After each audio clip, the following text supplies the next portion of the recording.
you tell ourselves a little bit about you? Yeah, okay, I may start. Hi, Sarah.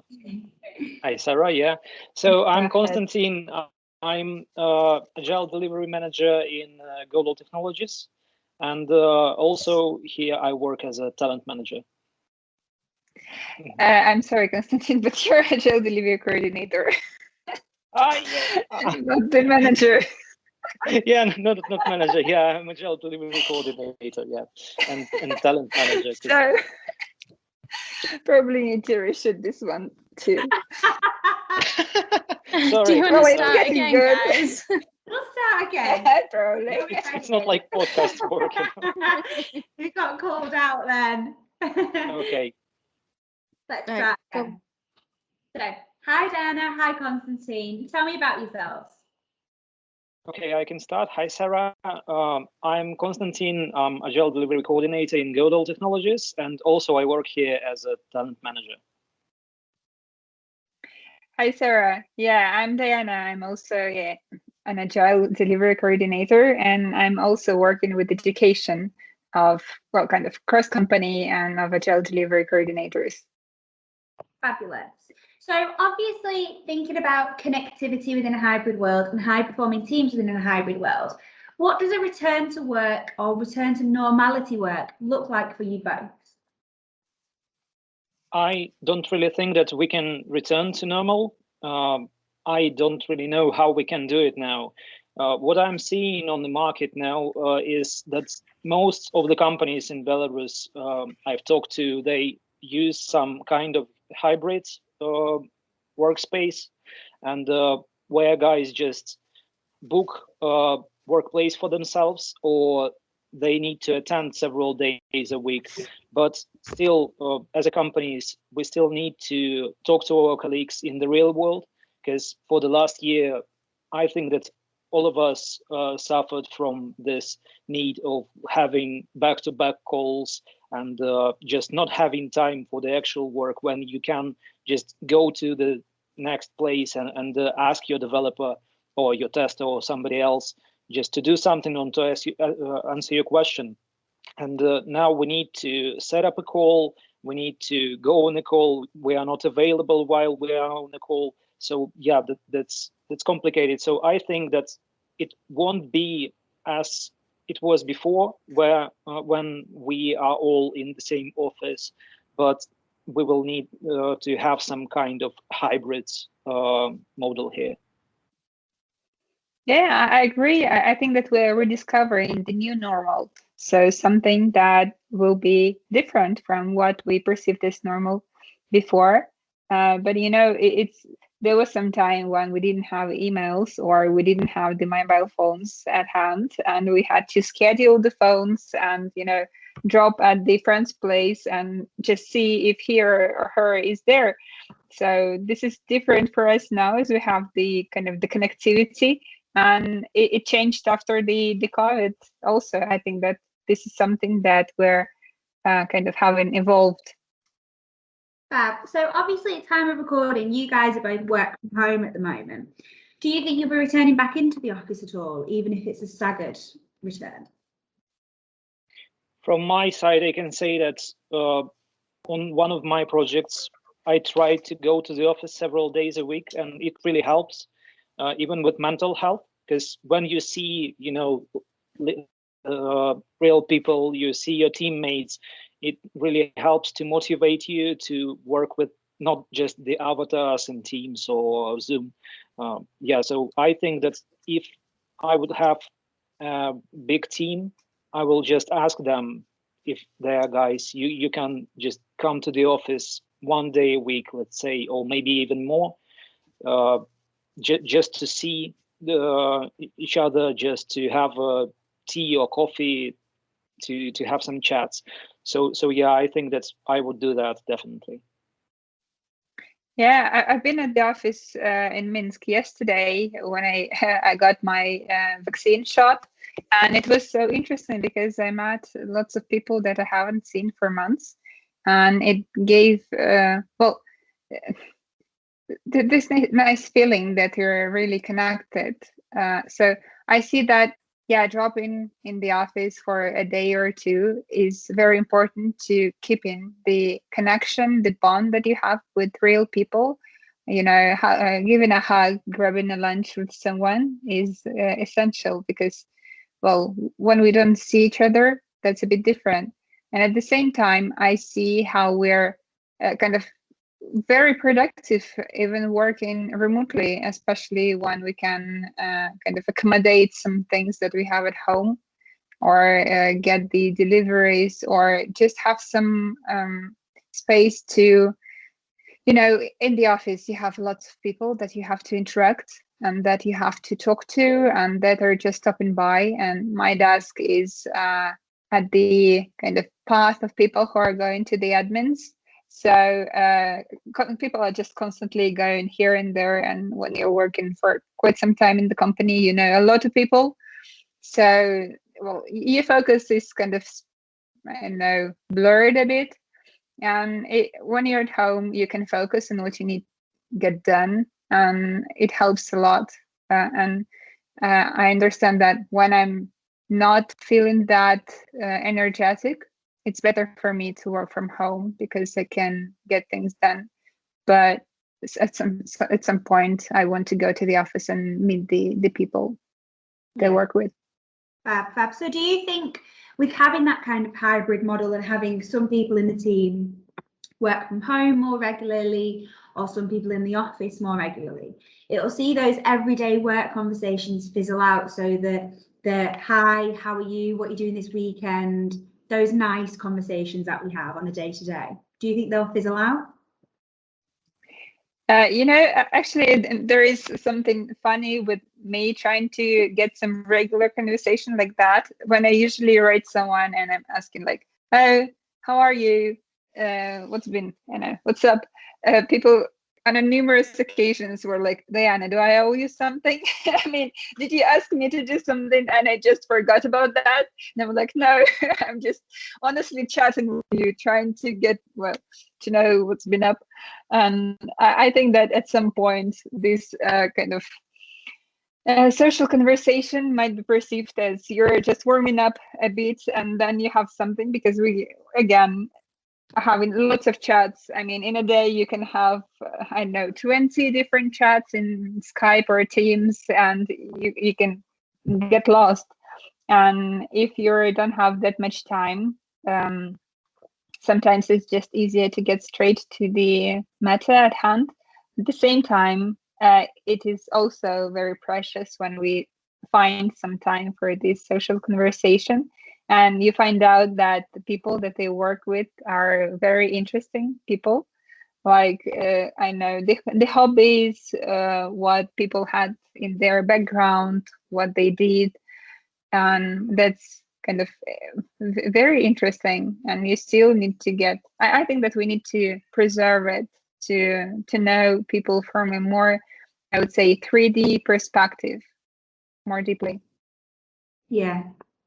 Yeah, and there was a good point, actually, that we are used now to go straight to the point, because you have so much of those conversations, you have so much chats you need to have attention on, and you just are not going in this nice way that we were used to, you know, how are you doing? Oh yeah, I just forgot. Can you help me with this one, and stuff like that. But it potentially, from my point of view, it can lead to a burnout. It can lead to some social disconnections, and it's bad for us as a teams, as a business. And yeah, I don't think that people, they are social animals, right? And they can't do without the social interactions, just the usual ones that are comforting them in some way. So I think that's we will still have this, but this time, this year that we were working out of office from different offices, we just really don't know how to deal with it for now, but we will be used to it in the future, I think. Yeah, so you kind of mentioned it there, but burnout, without that kind of commuting, wind up, wind down time, do you think we're at further accelerated risk of burnout? From my point of view, Yeah. yes. because we don't have the routine. You know, that people are feeling calmer when they have their plans, when they have the routine they are used to. For example, I'm getting out of the bed, let's say at 8 a.m. I'm having breakfast, then I go to the shower, then I look through my social networks, and then I open my email, right? But now what I'm feeling personally is that when I'm out of the bed, I'm at work instantly. And I think that it may lead to burnout, obviously. But again, as we are trying to get used to this speed of life, let's say, I think that we are more spending more time on maybe reading books on our hobbies that we are finding. So people just can't do only work for a long time. So I think that we are finding our ways.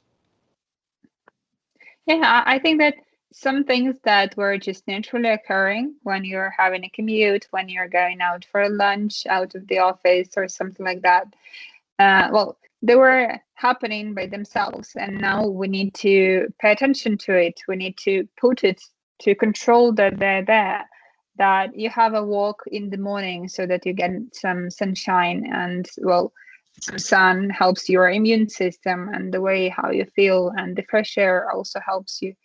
And if you don't have a lunch break, right, an hour between the 4 hours of meeting, well, you can't think straight, and you need to have a stretch, you need to have a walk.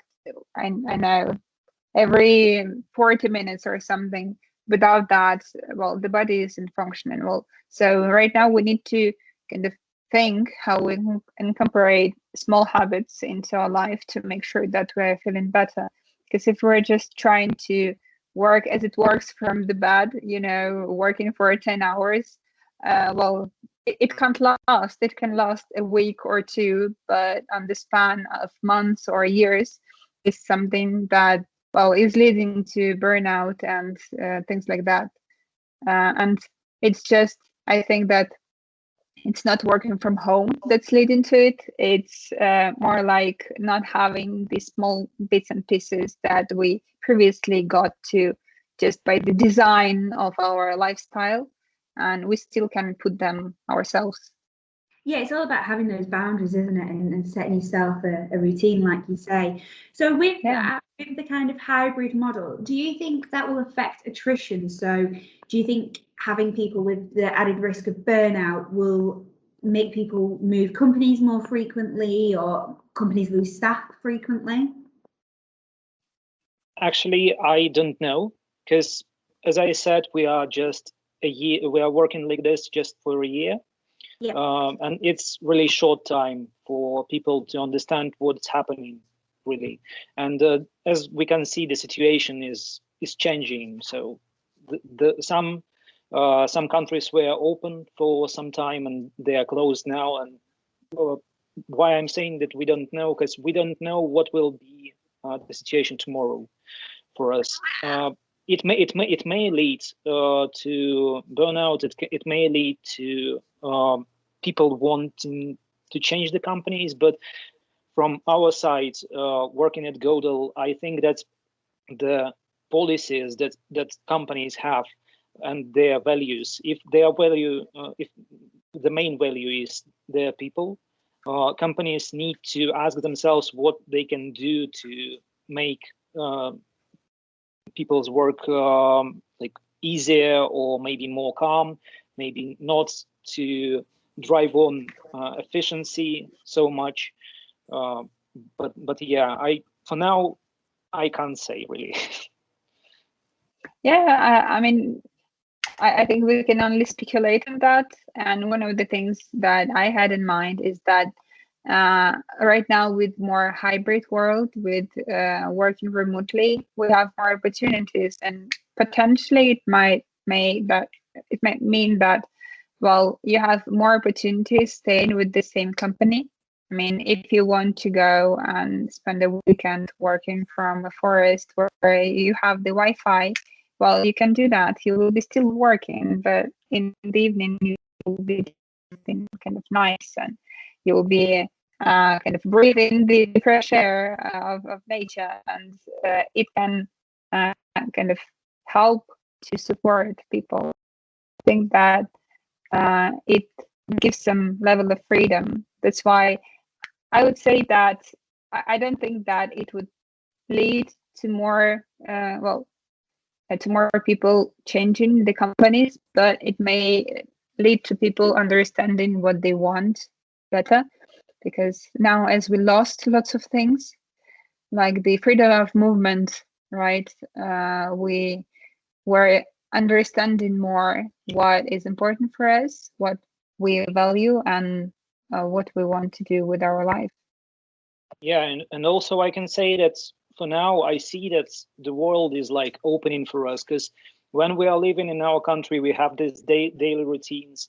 It's basically, it may be the same for some people, you know, just home, work, home, or home, work, training center in homes or something like that. And you have just your weekends to relax, to be with your family and stuff like that.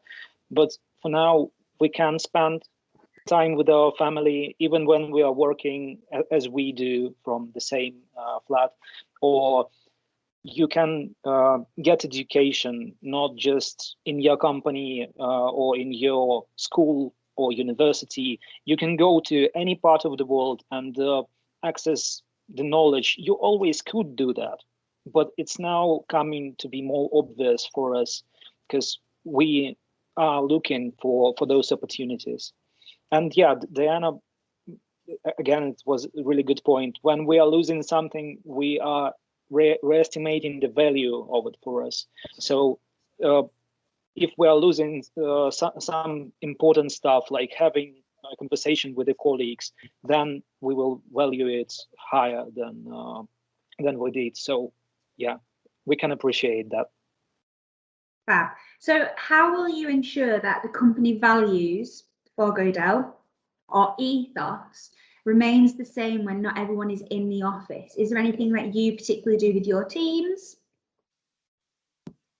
Yeah, I can say from 2 points of view, from point of Agile Delivery Coordinator and from point of talent management. So yeah, we're actually starting to do more of those one-to-one meetings with our colleagues, where we ask them, and we don't really have had this, I guess, in our teams when we were in the office. You know, when you are sitting just two of you, and you can talk about things that matter for you now, things that are worrying you. If you have some discomfort, if you have, I don't know, issues of any kind, actually, and we can listen to each other, we can give support to each other, and we are trying to do this in talent management, in coordination of our projects. And I think that's, Diana can correct me, but she has several one-to-ones, I can say that each week, maybe. So yeah, we are doing it more often than we did when we were in the office. Fab. And what about yourself, Diana? Is there anything else that Constantine didn't mention that you do particularly with your team? Yeah, I try to have some sessions with the team as a whole, just to have a conversation, to raise things, just to have a few laughs. I think that lots of teams do have like coffee time, where they just have a call and chat about everything but work. And I see that it works out okay. And they also play online board games, and it's also fun when you can connect. You don't actually necessarily need to be in a pub to do some team building. You can do this other ways, and that's perfectly fine. And yeah, well, currently I'm working with the Portuguese team, and I started working with them when kind of COVID was around, and I've never met them in kind of in person. But still, the feedback that I'm getting is that we have a very close connection, and that they have to they talk to me more than they talk to the colleagues that they worked at in the office. So I get it as a proof that we can keep connected, and we can kind of show people that we care, even if we're thousands of kilometers away or kind of very remotely located. And what do you guys do to ensure that all the team feels connected? So every single member. It's really a good question. I think that it's something that we just feel. Except of it, we can obviously use some kind of health check to understand how team feels about their work, about their work environment and stuff like that, like, you know, Spotify health checks or just team health checks. So that's how we can judge about the group, but usually as we work closely with them still, and we still have those conversations with them, not just one-to-ones, but as a group. We just can feel if something is going wrong. If, let's say, Piotr was working fine last week, but this week he's not performing at all, we always can come to him and ask if it's all okay. But yeah, I think that it's more from our experience. It's more from compassion to people that we feel that helps us to understand if all is going well or not. Yeah, I think we have lots of little cues that are right now more or less unconscious that we act or do not act on. So, for example, if someone is silent and not speaking up, right? If someone is moody and is kind of reacting more kind of, I would say, more tough or rude than they used to, or if you see that there are some issues and the team isn't bringing it up, they are not discussing it, and they're just making kind of an impression that it's not happening, ignoring some things, or if they give up, if they don't take the responsibility for things, right? So those are the cues that the team isn't communicating on a good level, that they don't have probably the safe environment, or they didn't have trust in the team. And this is something that we as Agile Delivery Coordinators can kind of return, can say that, well, guys, look, I noticed that, well, this is happening. What do you think? Would you like to do something with that? Why do you think it's happening? And engaging team into discussing what's that. And yeah, also some kind of health checks. It might be just how are you feeling, or put a GIF that shows how the sprint went, right, during the retrospective.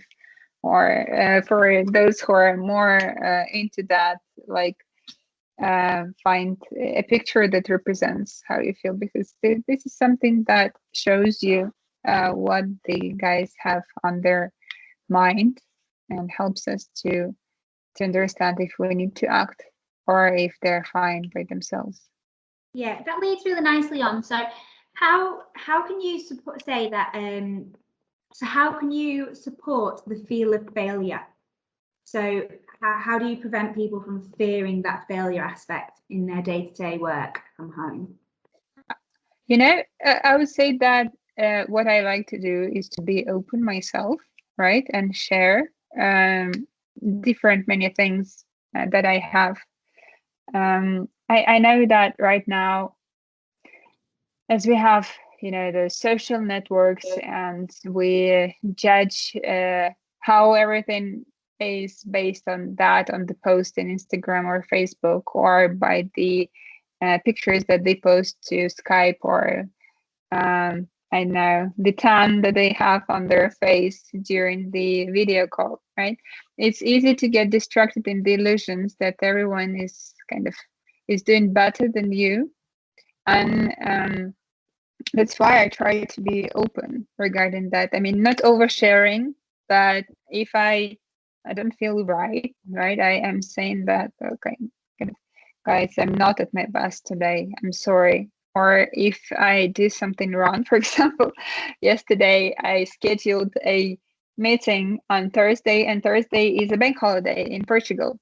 And well, yeah, I kind of missed that. And I then said, okay, guys, sorry, my bad. Obviously, I'm not going to make you work on your bank holiday, so I'm rescheduling that. And by me responding, okay, when I do something wrong or if I don't foresee something, it makes the team understand that, well, it's okay to fail, and it's okay to discuss that and admit that, and that the treatment will be more or less the same, that they wouldn't be judged as poor people. It will be just perceived that they did something that wasn't the best thing in that situation. Yeah, it's actually in Belarusian culture, we are so afraid of failure, but it's really a cultural thing. What we can do here, I think, we need to have complete trust between us in our teams. And we need to understand that people are not judging us as individuals. You know, if I did something wrong, it doesn't mean that I'm a bad person. And it should be translated in some way. That's the first thing. The second one, Diana said that she tries to be open. I just try to show if I failed at something for now, because people need to see that if you are a leader, you can fail as well, and it's totally fine to fail, and nothing happens. And so, yeah, I think that's translation and showing by example is a good thing, and people need to understand that if you are asking them about something that they did wrong, you are not judging them. It's not that you are thinking about them worse than you thought before this conversation. It's just you need to be friendly. You need to stay the same teammate they have. It doesn't matter how they did this week or this month. Fab. So with that, it kind of leads quite nicely onto how do we stop bias in a hybrid world to those working from the office or those working from home? So encouraging that fair treatment, ensuring the welfare is there. How do you prevent that if you're with somebody day in, day out?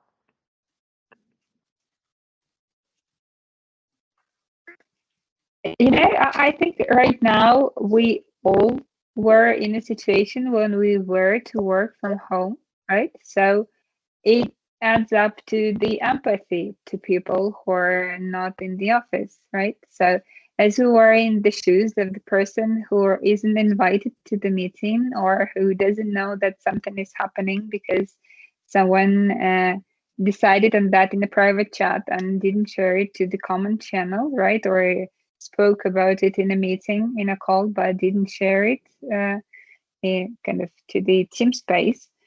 I think that it helps to realize first that you as a professional is capable to to be a good professional if you're working from home with your cat, and I think that it just helps and supports by itself.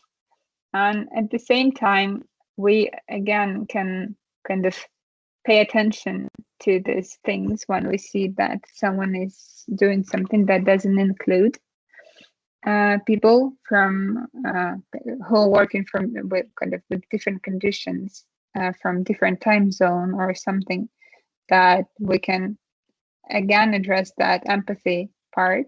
And if people just not understand, explain it to them. Yeah. Sarah, sorry, I lost you for a second. Can you please briefly repeat the question? Because yeah, of course. So how do we ensure that trust and the kind of feel of ensuring that everyone is on the same path is managed within the team? Okay, so it's about building trust between the team members, obviously, and we have several ways of doing that, and we have some actions that we call destructors of trust, and we have actions that we call the creators of trust. And there is a great book actually about this that is called The Speed of Trust by Stephen Covey, and I got lots of ideas from there, and I think that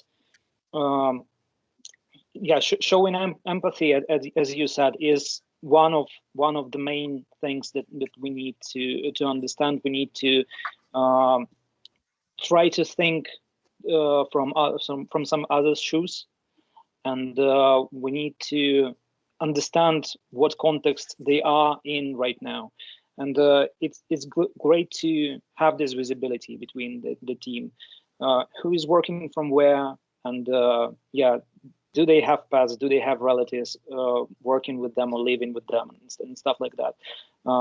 Yeah, other stuff, it's a bit more complicated. I'm reading a 2-hour lecture about it, 2-hour workshop. So yeah, I just can't name the book. Fab. And just kind of to finalize our chat now, so within the hybrid world and keeping that high performing team and keeping those connectivity aspects, is there anything that you would like to share with anybody, any tips or any kind of hints that you've found that have worked? Diana, can you tell about the Liberators? Oh yeah, by the way, thanks for joining it. So yeah, I use a very interesting, very nice facilitation kind of set of techniques that are called liberating structures, and they are helping on when you're offline in an office or when you are doing online. So they're just kind of a set of different ways how you can organize a chat when you need to involve lots of people and make them decide for them, right? So and they work actually quite nice, especially with teams having the breakout rooms when you can push people to different smaller groups for them to discuss. And I see that well, it's a very fun and engaging way to facilitate the meeting when you want to hear from everyone and you want everyone to be involved. And they're quite easy to use. And there are something like 33 of them to the different tastes when you have a huge events like 100 or 200 people, or if you have just 5 people that you need to kind of come to a conclusion or share their experience. And yeah, this way it works not to have a speaking head on the meeting that is kind of know-it-all and just gets all the space, but have everyone to work on that. Yeah, it works good. Yeah, I just wanted to say that those liberating structures are great because you are not obliged to facilitate every meeting, every aspect of the meeting, and that's great.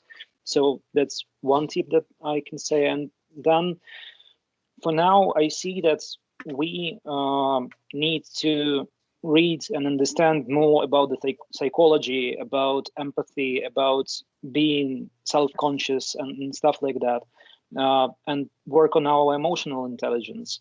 There is lots of literature out there, lots of courses, but I think that for now, it's the most important for us to understand what it is, because previously, several years ago, nobody was talking about that, because we just thought about psychologists as doctors, as scientists, or something like that.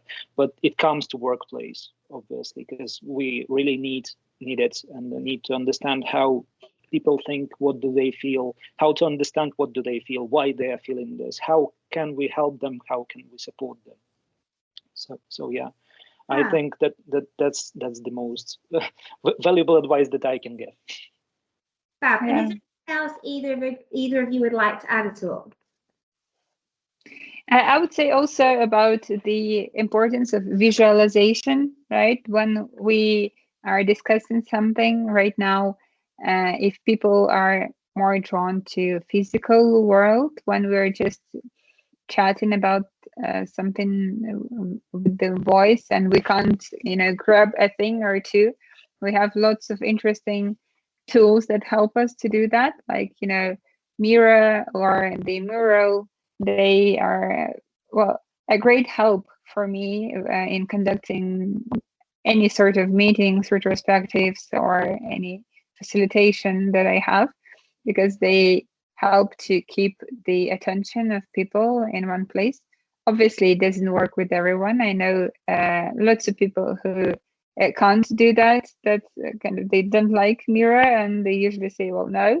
But for those people, there are different other ways of doing that.